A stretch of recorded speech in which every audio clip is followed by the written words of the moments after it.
Setiap manusia telah Allah tetapkan rizkinya. Apa yang dimaksud dengan rizki yang mencari-cari kita tadi? Fadlullah. Apakah berarti Allah menambahkan rizki kita dari yang sudah ditetapkan? Baik. Pertama kita jawab dulu pakai Quran dulu. Rizki sudah ditetapkan. Betul. Ada di Quran surah ke-51 ayat 22. Posisi paling kanan di pertengahan ke bawah sedikit. Wa fis samai rizqukum wa ma tu'adun. Wa fis samai, dan di langit itu rizqukum, rizki Anda telah ditetapkan. Wa ma tu'adun, dan dijanjikan oleh Allah akan diberikan. Rizki kita sudah ditetapkan dan dijanjikan akan diberikan. Jadi mustahil ada manusia yang lahir ke muka bumi ini tidak memiliki rizki, itu mustahil. Ya, mustahil. Bahkan kata Nabi telah ditetapkan sebelum kita dilahirkan. Ya.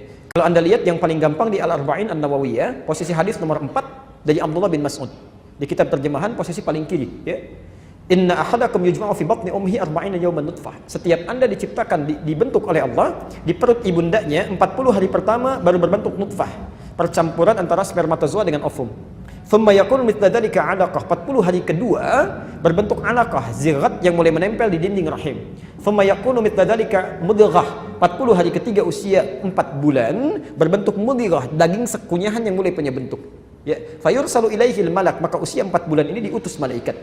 Fayanfukhu fihi roh, meniupkan roh dengan izin Allah. Wa yu'maru bikatsbi arba'in, dan diperintahkan menetapkan 4 hal.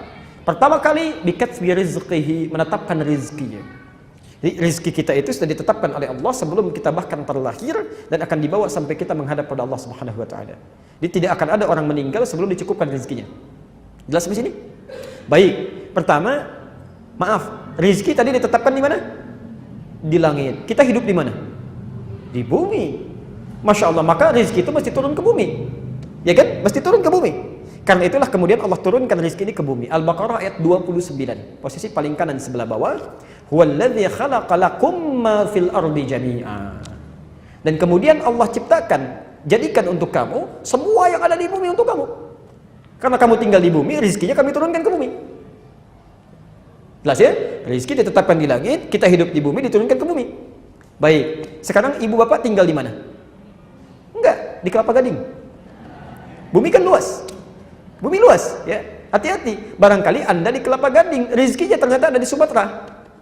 Ya, rizki Anda turun di Sumatera, maka Anda kan harus berangkat, ya.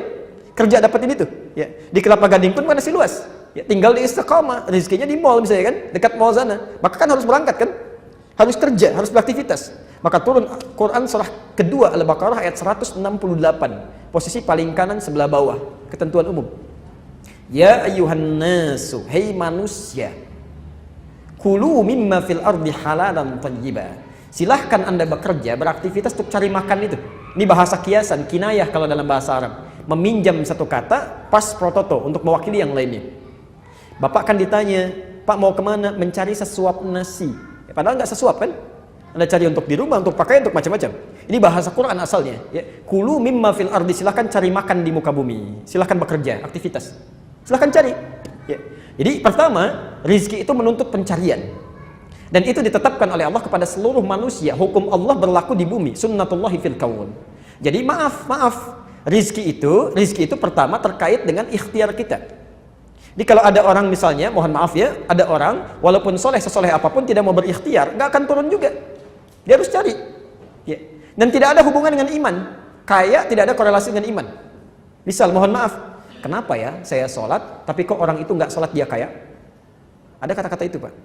Kami pernah bertaklim, ada orang mengatakan, Ustadz kenapa mesti sholat? Toh yang nggak sholat pun bisa kaya. Kami sampaikan syarat kaya itu bukan sholat. Syarat kaya itu bekerja. Jadi kalau Anda nggak kerja keras seperti dia, ya nggak akan dapat rezeki Anda. Sholat itu menjadikan kaya Anda menjadi berkah. Harta Anda bermanfaat, itu fungsi sholat. Dan bisa mempercepat kalau sholat Anda benar. Ya.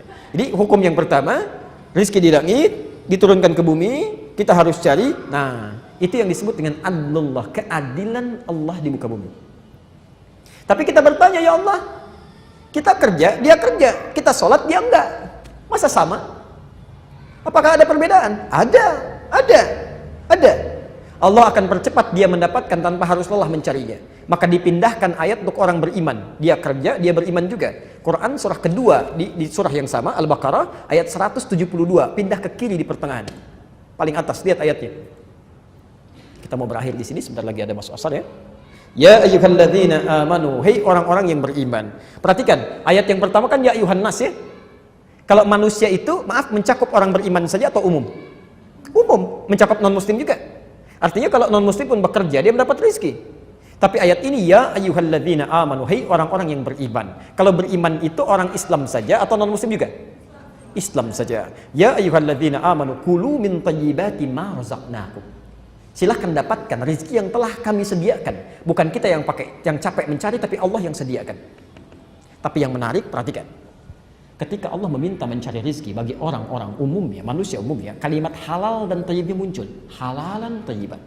Tapi ketika meminta pada orang beriman, kalimat halalnya dibuang. Tinggal thayyibnya dan dijamakkan bentuknya. Thayyibat. Kenapa halalnya dibuang? Karena orang beriman itu imannya akan menuntun dia mencari yang halal.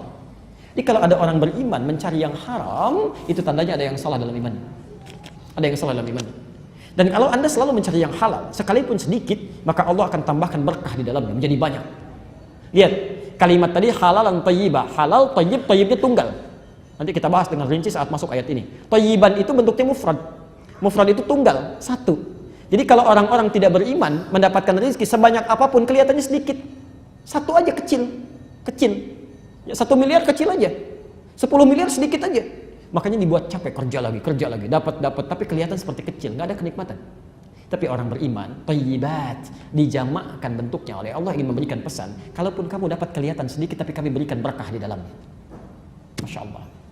Diberikan 500 ribu, sebulan gak habis-habis. Mau makan, temannya traktir. Pengen buah dari desa kirim. Masya Allah.